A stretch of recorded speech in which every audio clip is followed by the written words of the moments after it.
বিশেষ করে যে সমস্ত পুরুষরা দ্রুত বীর্যপাত, বীর্য পাতলা, টাইমিং কম, হরমোন কম, টেস্টোস্টেরন হরমোন কম, শারীরিক দুর্বলতা, এই ধরনের সমস্যা নিয়ে যারা ভুগছেন তাদের জন্য আজকের ভিডিওটা খুবই গুরুত্বপূর্ণ।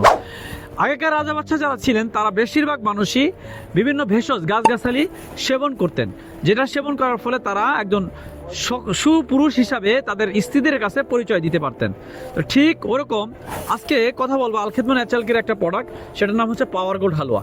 এই পাওয়ার গোল্ড হালুয়াটা এমন একটা হালুয়া যেটা সেবন করার ফলে কোনো পুরুষ কোনো নারীর কাছে লজ্জিত হবে না। কারণ হলো যে আগেকার এক বাদশার দরবারে একজন কবিরাজ ছিলেন, তার সামনে একজন নারী হঠাৎ করে উলঙ্গ অবস্থায় আসে।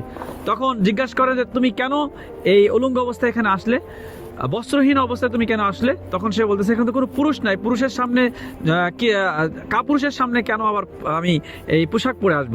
তখন সে ওই মিস্টার কোকামিয়া উনি জিজ্ঞাসা করলেন যে বাচ্চা আপনি এই বান্দিটাকে আমাকে দিয়ে দেন, প্রয়োজনে আমি দেখবো এখানে পুরুষ আছে কি নাই।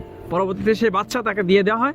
পরবর্তীতে পরের দিন সেই নারী আবার কাপড় পরে এসে তখন জিজ্ঞাসা করা হয় যে আপনি কেন আজকে কাপড় পরে আসছেন? তখন বলতেছে না এই দরবারে একজন পুরুষ আছে। তখন বাচ্চা মিয়া বলে তুমি কি এমন কি খাও যেটা খাইলে পুরুষ বলতে বাধ্য থাকিবে?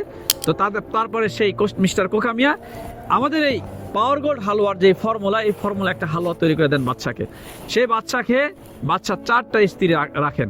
তো আলহামদুলিল্লাহ সেই ফর্মুলা মিস্টার কোকামিয়ার ফর্মুলায় একটা ন্যাচারাল পাওয়ার গোল্ড হালুয়া, যেটা সেবন করার ফলে দ্রুত বীর্যপাত, বীর্য পাতলা, টাইমিং কম, হরমোন কম, টেস্টোস্টেরন হরমোন কম, শারীরিক দুর্বলতা এবং পুরুষের যাবতীয় গোপন সমস্যার স্থায়ী সমাধানের জন্য এই প্রোডাক্টটা চমৎকার কার্যকারী।